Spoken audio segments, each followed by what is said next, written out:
नमस्कार. आजच्या भागामध्ये इथे आकाशने स्वतःच्या हाताने बनवलेला ब्रेकफास्ट म्हणजे कांदे पोहे स्वतःच्या हाताने तो रागिणीसाठी घेऊन आलेला असतो आणि तो तिला खूपच जास्त प्रेमाने खायला देतो. आकाश म्हणत असतो की आई, हे घे नाश्ता, मी स्वतःच्या हाताने बनवलेला आहे, खाऊन सांग बरं कसा झालाय. तेव्हा रागिनी आता एक घास खाते आणि म्हणत असते की किती छान बनवलंयस आकाश, तुला माहिती आहे का. पोहे उत्तम झालेले आहेत. तिच्यासाठी त्याने चहासुद्धा केलेला असतो. तेव्हा रागिनी म्हणत असते, आकाश, अरे किती करतोयस तू माझ्यासाठी. तेव्हा इथे रागिनी म्हणत असते की काय रे, बघितलंस ना तू अथर्व, आकाशने माझ्यासाठी नाश्ता बनवलाय, तू माझ्यासाठी असं काही केलंयस का. तेव्हा अथर्व म्हणत असतो की आई, मी जर तुझ्यासाठी नाश्ता केला ना तर तुला तो खाताच येणार नाही. तेव्हा आकाश इथे हसायला लागतो. आकाश म्हणत असतो की अथर्व, मला भूमीने सगळं बनवायला शिकवलंय, तू सुद्धा मानसीकडून बनवायला शिक की. तेव्हा इथे अथर्व मानसीजवळ बोलत नसतो, दोघे एकमेकांजवळ बोलत नसतात. त्यामुळे इथे मानसीसुद्धा अथर्वकडे लक्ष देत नसते. तेव्हा इथे आता आकाशसुद्धा एक घास खाऊन बघतो आणि म्हणत असतो, अरे वा, मी तर खरंच पोहे खूपच जास्त छान बनवलेत. तेव्हा इथे आकाशलासुद्धा त्याने स्वतःने बनवलेले पोहे खूपच जास्त आवडतात. त्यानंतरला इथे आता मानसी अथर्वच्या प्लेटमध्ये त्याला पोहे खायला देत असते. तेव्हा मानसीच्या डोक्यामध्ये विचार चालू असतात. ती म्हणत असते की 25 लाखाची कॅश आता कुठे ठेवली असेल, कुठून शोधून काढायची. ताईला जो संशय आलाय तो कदाचित बरोबर देखील असेल. तेव्हा इथे मानसी आता अथर्वच्या ताटामध्ये वारंवार आता पोहे टाकत असते. तेव्हा इथे अथर्व हात करतो आणि तिला थांबायला सांगतो. पण भूमीच्या आणि मानसीच्या डोक्यामध्ये विचार असल्यामुळे मानसीचं लक्ष आता अथर्वकडे जात नाही आणि पोहे त्याच्या हातावरती पडतात. तेव्हा अथर्व म्हणत असतो, मानसी, अगं तुला दिसत नाही आहे का, बास झाले मला, किती वाढशील पोहे. तेव्हा इथे मानसी आता गप्पच बसते. आकाश म्हणत असतो, काय चाललंय काय तुमच्या दोघांचं, तुमच्या दोघांमधले वाद अजून मिटलेले नाही आहेत का. हे बघा, एवढं ताणत नाही राहायचं, रात गई बात गई, हो की नाही भूमी. भांडणं अशी हवी नवरा बायकोची, जी काही भांडण झालं असेल ना, रात्रीचं सगळं काही सॉल्व करायचं आणि सकाळी चांगली घालवायची. तेव्हा अथर्व म्हणत असतो, पण आमचं हे असंच असतं, आम्हाला ताणावंच लागतं. तेव्हा इथे आकाश म्हणत असतो, पण चुकीचं आहे ना हे. हे बघ अथर्व, तुला एक गोष्ट मी सांगतो, अरे बायकांच्या डोक्यामध्ये आहे ना कितीतरी प्रश्न चालू असतात, हजारो प्रश्न त्यांच्या डोक्यामध्ये चालू असतात. त्यांना खूप जास्त टेन्शन असतं रे, आणि 99% ते आपलाच विचार करत असतात, म्हणजे त्यांच्या नवऱ्याचा. तेच त्यांना जास्त टेन्शन असतं, हो की नाही आजी. त्याच्यामुळे आपणच त्यांना समजून घ्यायचं असतं रे. तू आता मानसीबरोबर बोल बरं, आणि जे काही तुमच्यामध्ये वाद झाले असतील ना, मिटवून टाका. तेव्हा आजी म्हणत असतात, नाहीतर काय, प्रेम आहे ना आकाश आणि भूमीसारखं हवं. दोघेही एकमेकांवरती आंधळं प्रेम करतात आणि विश्वास ठेवतात. तेव्हा भूमी म्हणत असते, पण आजी, मला असं वाटतं की प्रेम हे डोलच असलं पाहिजे, बरोबर की नाही. तेव्हा रागिनी म्हणत असते की अगदी बरोबर, आंधळं प्रेम कधी कुणावरती केलंच नाही पाहिजे. आणि भूमी, तू अगदी बरोबर बोललीस, काळजी नको करूस, मी आता आकाशला बघ कसं डोलच प्रेम करायला शिकवते, तू अजिबात नको टेन्शन घेऊस. तेव्हा इथे भूमीला रागिनीच्या बोलण्याचा खूप जास्त राग येतो. तेव्हा इथे आता भूमी म्हणत असते की आकाश, तुला अजून पोहे वाढू का. तेव्हा आकाश म्हणतो, नाही नको, मला मला आता ऑफिसला जायचं आहे. तेव्हा रागिनी म्हणत असते की आकाश, अरे त्या 25 लाखांचा हिशोब जो लागत नव्हता तो लागला का. तेव्हा आकाश म्हणतो, आता नाही ना, म्हणूनच आज मी आणि अभि आम्ही दोघंजण ऑफिसला जाणार आहोत. तेव्हा इथे रागिनी म्हणत असते, हो का, जा जा आणि या गोष्टीचा सोक्षमोक्ष लावा. तेव्हा आकाश म्हणत असतो की आत्या, तू सुद्धा येतेस का आमच्याबरोबर. तेव्हा रागिनी म्हणते, नाही नाही, आज मी वर्क फ्रॉम होम करणार आहे, आज मी कुठेही येणार नाही. तेव्हा आजी म्हणतात, अजिबात नाही, आज तू माझ्याबरोबर मंदिरामध्ये यायचं आहे. अगं 2 दिवसानंतर आकाशच्या आईवडिलांचं श्राद्ध आहे ना, तेव्हा मला गुरुजींना भेटून काय काय दानधर्म करायचा आहे हे सगळं विचारून घ्यायचं आहे. त्याच्यामुळे तू सुद्धा माझ्याबरोबर चल ना. तेव्हा रागिनी म्हणते, आई, अगं तिथे येऊन मी काय करू, तू जा ना, तुला सगळं जे विचारायचं आहे ते विचार, मी कशाला येऊ बरोबर. तेव्हा आजी म्हणत असतात, अगं मला पहिल्यासारखं आता काही सुधरत नाही, त्याच्यामुळे तू चल माझ्याबरोबर, तुला जर काही अजून विचारायचं असेल, काही माहिती हवी असेल तर ती सुद्धा मिळेल. तेव्हा इथे रागिनी म्हणते, बरं बरं ठीक आहे, आपण नाश्ता करूया आणि दोघीजणी आता मंदिरामध्ये गुरुजींना भेटायला नक्कीच जाऊया. तर इथे आता आईच्या सांगण्यावरून आता रागिनी तिच्याबरोबर जायला तयार झालेली असते. तेव्हा इथे भूमीला आनंद होतो, कारण भूमीने हे सगळं मुद्दामून केलेलं असतं. रागिणीला बाहेर नेण्यासाठी तिने आजीलाच सांगितलेलं असतं. जेव्हा आजी आणि भूमी दोघीजणी किचनमध्ये असतात तेव्हा भूमी म्हणत असते की आजी, मला जरा तुमची मदत हवी आहे. म्हणजे बघा ना, इथे रागिणी आत्यांसाठी आम्हाला सरप्राईज द्यायचा आहे, पण त्या घरामध्येच असतात. तेव्हा मी तुम्हाला म्हणते की 2-3 तासासाठी तुम्ही त्यांना कुठेतरी बाहेर घेऊन जाल का, असा काहीतरी कारण सांगून. तेव्हा आजी म्हणत असतात, अगं तू कशाला काळजी करतेस, तसंही आता 2 दिवसानंतर आकाशच्या आईवडिलांचं श्राद्ध आहे ना, तेव्हा गुरुजींना जाऊन भेटायचं आहे, त्यांना विचारायचं आहे की काय काय दानधर्म करायचा ह्या वेळेला. तेव्हा मी रागिणीलासुद्धा माझ्यावर घेऊन जाते ना. तेव्हा इथे भूमीला खूप आनंद होतो. तेव्हा इथे भूमीच्या सांगण्यावरूनच आजी आता रागिणीला घेऊन इथे गुरुजींना भेटायला जातात. तेव्हा अथर्व म्हणत असतो की चल आकाश, मी सुद्धा येतोय तुझ्याबरोबर ऑफिसला. तेव्हा आकाश म्हणतो, कशाला अरे, हे बघ तुमच्या दोघांचं आधीच भांडण झाले, तुमच्या दोघांचं जे काही भांडण झाले ना ते सॉल्व्ह करा आणि त्याच्यानंतरच तू ऑफिसला ये. आधी नाही आलास ना तरीसुद्धा चालेल. तेव्हा इथे आता अथर्व म्हणत असतो, नाही नको नको, मला सुद्धा तुझ्याबरोबर यायचं आहे. अभिदादा कुठे आहे? तेव्हा आकाश म्हणतो, अभि डिरेक्टली तिथे ऑफिसमध्येच येणार आहे. तेव्हा इथे आता अथर्व म्हणतो, ठीक आहे आकाश, चल ना. तेव्हा आकाश आता मानसीकडे बघत असतो आणि दोघांना म्हणत असतो, आता तुम्ही दोघंजण एकमेकांबरोबर भांडू नका रे, जे काही भांडण असेल ना ते लवकर मिटवून टाका. तेव्हा इथे मानसी आणि भूमी आता दोघीजणी एकत्र येतात. त्या दोघीजणी एक टीम असतात. त्यांना काही करून आता रागिणीचं सत्य सगळ्यांसमोर आणायचं असतं. तेव्हा इथे भूमी म्हणत असते की मानसी, 25 लाख रुपये ना घरामध्येच आहेत, तेव्हा आपल्याला आता शोधाशोध करावी लागेल. तेव्हा मानसी म्हणते, कशावरून ताई एवढी कॅश घरामध्ये ठेवली असेल, मला असं वाटते ती कॅश बाहेरसुद्धा ठेवू शकतात. तेव्हा भूमी म्हणते, हे बघ, मी अभिला बोलताना ऐकलं होतं, तो म्हणाला होता की आई, एवढी कॅश घरातून बाहेर जाता कामा नये. तेव्हा इथे आता आपण प्रत्येक रूममध्ये शोधायचं, किचनमध्ये शोधायचं आणि मग गोडाऊनमध्ये सुद्धा शोधायचं. तेव्हा इथे भूमी म्हणते की हे बघ मनू, तुझ्या रूममध्ये पैसे नाही आहेत, माझ्या रूममध्ये पैसे नाही आहेत आणि आता कोणी बाहेर जर ठेवणार नाही आहे, आता राहिला प्रश्न, आता आजीच्या रूममध्ये कोणी ठेवायला जाणार नाही आणि त्याच्यामध्ये रागिणी आत्या स्वतःच्या रूममध्ये काही ठेवणार नाही.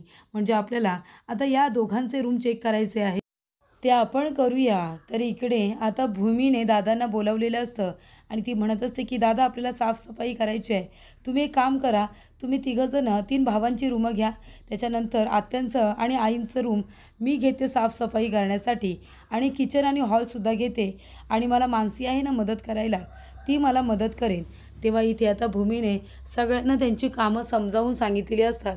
तेव्हा भूमी म्हणते, गोडाऊनसुद्धा मी बघेन, त्याची काळजी तुम्ही करू नका. तेव्हा इथे भूमी आता मानसीला समजावून सांगत असते की मानसी, तुला आता लक्ष ठेवायचं आहे. म्हणजे आता बाहेर जे आपलं आउट हाऊस आहे ना, जे गोडाऊन आहे, त्याची चावी आता तिथे नाही आहे, त्याला लॉक केलेलं आहे असं म्हणतेस ना तू. तेव्हा मानसी म्हणते, हो ताई, मी आत्ताच बघून आले, तिथे लॉक केलं आहे. तेव्हा भूमी म्हणते, मला वाटलंच होतं, मी त्याची डुप्लिकेट चावी बनवायला सांगितले, दादा घेऊन येतच असतील. तर इकडे आता पौर्णिमा बघते तर भूमी आणि मानसी दोघीजणी साफसफाई करण्याचा घाट घालत असतात. तेव्हा पौर्णिमा म्हणते, जाऊ दे, मी काय आता बाहेर जाणार नाही आहे, या लोकांना काय साफसफाई करायची आहे ते करू दे. कधी हिच्या डोक्यात काय येईल काही सांगता येत नाही. माझे नेल्स, माझे केस, माझा चेहरा सगळं खराब झालं असतं, हे लोकांना जळतात माझ्यावरती म्हणून मला कामं सांगतात. त्यानंतर इथे आता कळतं पौर्णिमेला की नक्की या सगळ्याच्या मागे हिचा हेतू काय. भूमिताईने सगळ्या घराची साफसफाई का बरं करायला घेतली असेल असा प्रश्न तिला पडलेला असतो. तेव्हा इथे पौर्णिमा आता रागिणीला फोन करते आणि म्हणत असते की आई, भूमिताईने आहे ना घरामध्ये साफसफाई करण्याचा घाट घातलेला आहे, तिने अख्खं घर साफ करायला सांगितलं आणि तीसुद्धा सगळ्यांना मदत करते. तेव्हा इथे आता पौर्णिमा म्हणत असते, आई, आपण माहिती आहे ना पैसे कुठे लपून ठेवलेत, ही तिथपर्यंत भूमिताई पोचणार तर नाही ना. म्हणजे मला असं वाटते पैसे शोधण्यासाठीच तिने हा साफसफाईचा घाट घातला आहे. तेव्हा रागिणी म्हणते की माझ्याबरोबर राहून राहून माझी सून खूपच जास्त हुशार होत चालली आहेस. बरं एक काम कर, आता त्या गोडाऊनच्या बाहेर जा आणि तिच्यावरती लक्ष ठेव की ती तिथे गेले की नाही. तेव्हा इथे आता भूमीने एक डुप्लिकेट चावी बनवायला सांगितलेली असते. डुप्लिकेट चावी आता बनवून तयार असते आणि ती भूमीपर्यंत दादा घेऊन आलेले असतात आणि भूमी दरवाजा उघडते आणि आतमध्ये जाते. तेव्हा इथे पौर्णिमेला आता जबाबदारी दिलेली असते की आता भूमीवरती लक्ष ठेवायचं. तेव्हा भूमी हळूहळू आता गोडाऊनपर्यंत गेलेली असते. तर इथे पौर्णिमाला आता तिचा पाठलाग करत बाहेर जायचं असतं, पण इथे तेवढ्यातच आता मानसी येते. मानसी आता पौर्णिमेला बघते आणि तिला म्हणत असते की पौर्णिमा, अगं कुठे जातेस तू? हे बघ घराची साफसफाई करायला घेतली. हे बघ आता किचन आणि हॉल तर मी करणार आहे. तू एक काम कर ना, तू टेरेसवरती जा आणि सगळा टेरेस तू झाडून घे जा. तेव्हा इथे पौर्णिमा म्हणत असते, अगं मानसी, मला नाही करायचं हे काम. आणि भूमिताई कुठे आहे तू सांगशील का? तेव्हा मानसी म्हणते, भूमिताई असेल ना कुठल्या तरी रूममध्ये साफसफाई करत असेल. आता ती काय तुझ्यासारखी आहे का मागे उभी राहायला? तेव्हा इथे पौर्णिमा म्हणत असते, हे बघ मला नाही करायचं आहे काम. तेव्हा मानसी म्हणते, अगं असं काय करतेस तू? आता आपण या घरच्या सुना आहोत, तुला कळतंय ना? म्हणजे गणपतीच्या वेळेला थोडी साफसफाई झाली होती, पण आता व्यवस्थित करायला नको का? 2 दिवसानंतर आकाश जिजूंच्या आईवडिलांचे इथे श्राद्ध घालायचं आहे. त्याच्यामुळे आता तू साफसफाई कर, नाहीतर आईंना नाव सांगेन. तेव्हा पौर्णिमा म्हणते, नाही नको नको, तू आजीला काही सांगणार नाही आहेस, कळतंय का? आणि तू आईंनासुद्धा काही नाही सांगणार आहेस. तेव्हा इथे पौर्णिमा म्हणत असते, मी करते ना साफसफाई, मी करते. आजींना नाव सांगायची अजिबातच गरज नाही आहे. हे बघ मी साफसफाई करणार आहे. आणि मानसीच्या हातातून झाडू घेऊन आता ती साफसफाई करायला जाण्याचं नाटक करते. तेव्हा इथे मानसी म्हणत असते की पौर्णिमा, अगं आता आपलं लग्न झालं आहे, त्या गोष्टीचं तू जरा भान ठेव. आपण आपल्या सासरी आहोत, तिथे काम करायला नको का? तुला वाटलं तर तू करणार, तुला नाही वाटलं तर तू नाही करणार. असं नसतं पौर्णिमा.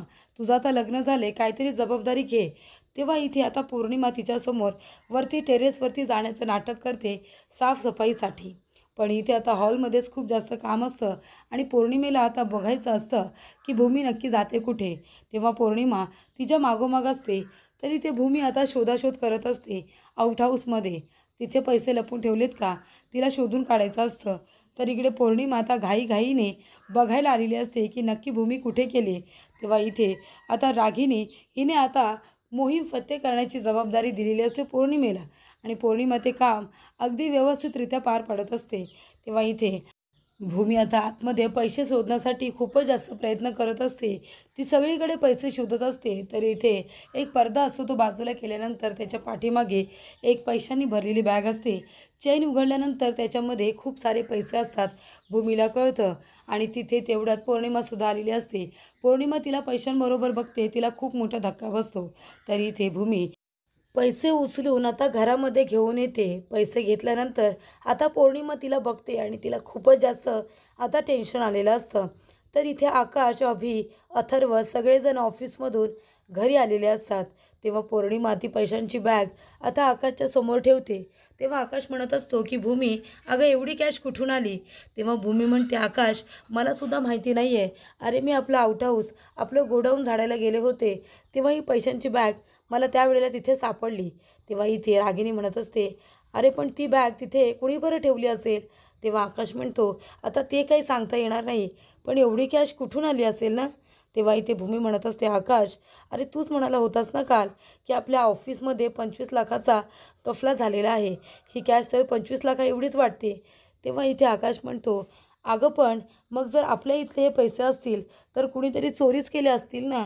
तेव्हा इथे भूमी म्हणत असते, आता ते काही सांगता येत नाही आहे. तेव्हा इथे आता 25 लाखाची कॅश बघितल्यानंतर आकाश म्हणत असतो की ही एवढी कॅश आपण आपल्या घरीसुद्धा ठेवायला नको, काहीतरी करायला पाहिजे याचं. आपण एक काम करूया, हे घे कॅश आहे ना सगळे आपण दान करूया.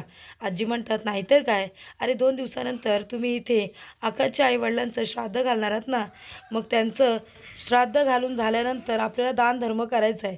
आपण एक काम करूया ना, हे पैसे आपण दान देऊन टाकूया, म्हणजे आपल्याला पुण्यसुद्धा लाभेल. तेव्हा आकाश म्हणतो, बरं बरं ठीक आहे. तेव्हा इथे आकाश आता म्हणत असतो की अभि, पण एक गोष्ट तू मला सांग, या पैशांबद्दल तुला काही माहिती आहे का? तेव्हा अभि म्हणतो, नाही रे, या पैशांबद्दल मला कसं काही माहिती असणार? तेव्हा इथे आता आकाश म्हणत असतो, याआधी काय घडले तुला चांगलंच माहिती आहे. तेव्हा मी तुला अजून एकदा शेवटचं विचारतो, तुला जर या पैशांबद्दल काही माहिती असेल ना तर तू मला सांग, मग शोधाशोध करायला नको. तेव्हा इथे अभि आता आकाशला सत्य सांगायला अजिबातच तयार नसतो. तेव्हा आकाश इथे खूप आता वैतागलेला असतो. तो म्हणत असतो की भूमी, अगं एवढी कॅश कुणी ठेवली असेल ना?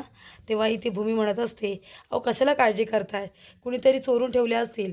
म्हणून तर लोक आता एकमेकांवरती विश्वास नाही ठेवत ना, कधी काय करतील काही सांगता येत नाही. तेव्हा इथे आता रागानेच भूमीकडे आता बघत असते, कारण हा प्लॅन भूमीनेच तिचा आता फ्लॉप केलेला असतो. तिने आता सगळे पैसे शोधून आणलेले असतात. अथर्व म्हणत असतो की भूमिताई, मागच्या वेळेला आकाशच्या ऑफिसमध्ये जे पैसे सापडले होते त्याच्यामध्ये आकाशला अडकवण्याचा कुणीतरी प्रयत्न केला होता. या वेळेला सुद्धा तसं काहीसं नसेल ना? तेव्हा अभि म्हणतो, नाही रे, तसं कशाला असेल, कुणीतरी ना कॅश आणून ठेवली असेल. तुम्ही नका काळजी करू, मी आता शोधून काढतो, प्रत्येक डिपार्टमेंटला जातो आणि फिंगरप्रिंट्स मी चेक करतो. तू नको काळजी करू.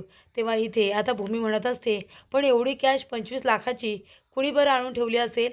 तेव्हा इथे भूमी म्हणते, आकाश, अरे ही तीच तर कॅश नाही आहे ना जी ऑफिसमधून गायब झाले. तेव्हा रागिनी म्हणते, अगं असं काय करतेस? जर ही कॅश जर कुणीतरी दुसऱ्याने गायब केली असती तर ती आपल्याच घरामध्ये सापडली असती का? तेव्हा भूमी म्हणते, आत्या, हे सुद्धा तुम्ही अगदी बरोबरच बोलताय. तेव्हा अभि म्हणत असतो, तू काळजी करू नको आकाश, लवकरात लवकर शोधून काढूया की हे पैसे नक्की कुणी बरं आणून ठेवले असतील. आणि आपल्या ऑफिसमध्ये सुद्धा 25 लाखाचा इथे हिशेब का लागत नाही आहे, हे सगळं आपण शोधून काढूया. तेव्हा इथे आता भूमी म्हणत असते, आकाश, अरे एवढी कॅश आता आपण काय करायची? मला असं वाटतंय की आपण आहे ना पोलिसांना सांगितलं पाहिजे. पोलिसांना फोन करायचा का? ते आल्यानंतर कसून चौकशी करतील आणि शोधून काढतील की एवढे पैसे तिथे कुणी बरं ठेवले असतील. तेव्हा इथे आता पौर्णिमा खूप घाबरते. पौर्णिमा म्हणत असते, ताई, अगं पोलीस वगैरे कशाला? तुला माहिती आहे ना, पोलीस आल्यानंतर हजार प्रश्न विचारतात. तेव्हा पौर्णी आता अभिजितला आणि इथे स्वतःला त्याचबरोबर रागिनीला वाचवण्यासाठी खोटं बोलत असते आणि भूमीच्या ते सगळं लक्षात येत असतं. तेव्हा इथे आजी म्हणतात, नाहीतर काय, भूमी नको गं, पोलिसांना नको बोलवायला. पोलीस इथे आले ना की मग सगळ्यांची नुसती चौकशी करत राहतात आणि हा विषय वेगळ्याच ठिकाणी जातो. तेव्हा इथे भूमी म्हणत असते, आकाश, मग आपल्याला एक काम करावं लागेल, आपल्याला हे पैसे दान करावे लागतील. तेव्हा आकाश म्हणतो, ठीक आहे, हे पैसे तू एक काम कर, तू आईच्या हातामध्ये ते ठेवायला, ती व्यवस्थित सांभाळून ठेवेल. तेव्हा रागिणीला खूप आनंद होतो, कारण आकाशने तिच्यावरती आंधळा विश्वासच ठेवलेला असतो. त्यानंतर इथे आता भूमीची इच्छा नसते तरीसुद्धा आकाश आता भूमीला ती पैशांनी भरलेली बॅग आजीकडे न देता आकाशने आता रागिणीकडे द्यायला सांगितलेले असते, कारण आकाशने रागिणीला आईचं स्थान दिलेलं असतं आणि त्याचा तिच्यावरती खूपच जास्त पूर्ण विश्वास असतो. त्यामुळे इथे आता भूमीला तिचा राग येतो. तर पुढील भागामध्ये आपण बघूया, इथे रागिनी रूममध्ये असताना एक माणूस येतो आणि तिला आता धक्का देतो. तेव्हा इथे रागिनी त्या माणसाला मारण्याचा प्रयत्न करते, त्याला धक्का देऊन ती आता खाली उतरते. तेव्हा इथे रागिनी आता काळोखातून खाली आल्यानंतर तिला काहीसुद्धा दिसत नसतं. त्यानंतर इथे आता त्या चोराने सुद्धा धक्का जोरात दिलेला असतो रागिनीला. त्यामुळे रागिनी खूप घाबरलेली असते. ती आता चोर चोर असं ओरडते. सगळेजण धावत पळत खाली येतात. तेव्हा आकाश म्हणत असतो की आता काय झालं, कुठे गेला चोर, तू काय एवढी जोरात ओरडलीस? तेव्हा इथे रागिनी म्हणत असते, आकाश, अरे काय सांगू मी तुला, माझ्या आता घरामध्ये माझ्या रूममध्ये कुणीतरी चोरी केलेली आहे. तेव्हा इथे आता भूमीला खूप जास्त टेन्शन येतं. भूमी म्हणते, आकाश, तू बघितलंस ना, अरे आत्यांची अवस्था तू बघितलीस ना, मला असं वाटतंय की आत्याला आता आता एवढी मोठी जबाबदारी द्यायला नको. एवढी कॅश आत्यांकडे आहे, त्यांच्या जीवाला धोका होऊ शकतो. आपण काम करूया आकाश, ती कॅश आहे ना आपण आपल्याकडे ठेवून देऊया. तेव्हा इथे आता भूमी जे काही बोलत असते ते आकाशला पटतं आणि आकाश रागिणीला परत पैसे करायला सांगतो.